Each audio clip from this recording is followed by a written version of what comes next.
Just a little over a week ago, we told you the story of Loudoun County PE teacher Tanner Cross, who stood up to the school board against policy 8040 that would require teachers to call students by their preferred pronouns, quote, without any sustaining evidence. Well, Tanner Cross was suspended for opposing that policy he said was against his religion.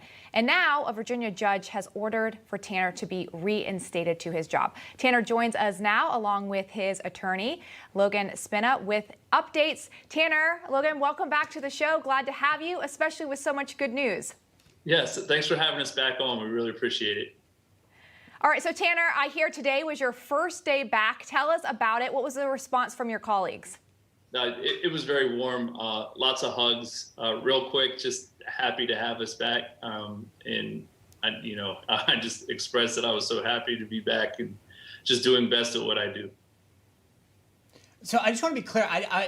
We mentioned the policy, but I was listening to some local news this morning about this, and they were saying that there's actually, you were just speaking at a comment period, right? You went to this public forum, you were asked to express your opinion, and you did, and that's what they did. But my understanding is nothing will change unless the state passes a law that then Loudoun County would have to implement it. Is that accurate? Yeah, that's accurate. The state passes down what they think is necessary to the districts, and then the school districts decide how they want to enforce the policies. But I'm just so happy and just celebrating that the judge reinstated me, and I just couldn't be any happier right now. And That's to jump amazing. in there So real quick on the legal point. Yeah, go ahead, Logan.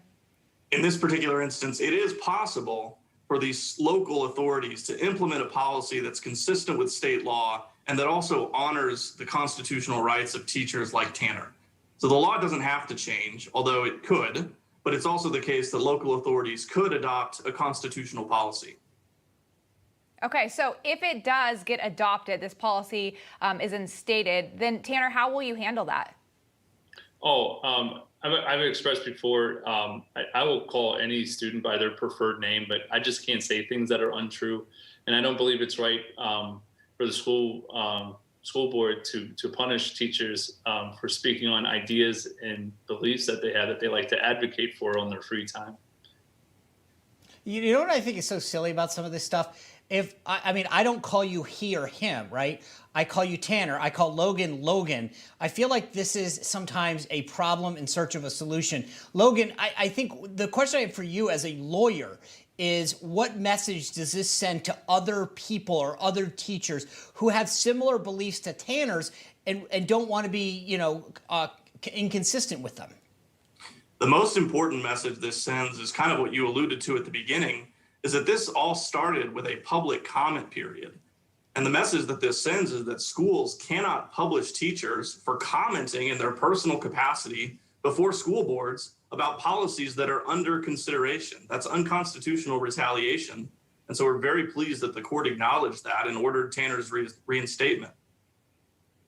But I watched some of the public hearing last night. It seems like the parents definitely, at least from what I saw, were on your side.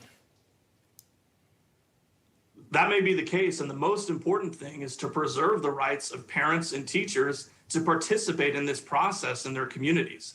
Every American has the right to talk to their elected officials about what policies they should adopt. That's how we have a free country.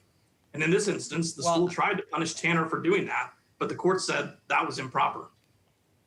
Yeah, thank you. But I appreciate you guys coming on and sharing this big victory. Congrats, Tanner. Right. Thanks for having us on again. We appreciate it. Yeah, and thank you to Logan. Congrats. Yeah.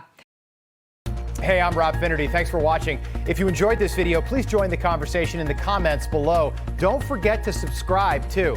Hit the bell icon to be alerted to breaking news. And remember, there's a whole lot more on Newsmax TV, America's fastest growing cable news network. Newsmax TV, we're real news for real people.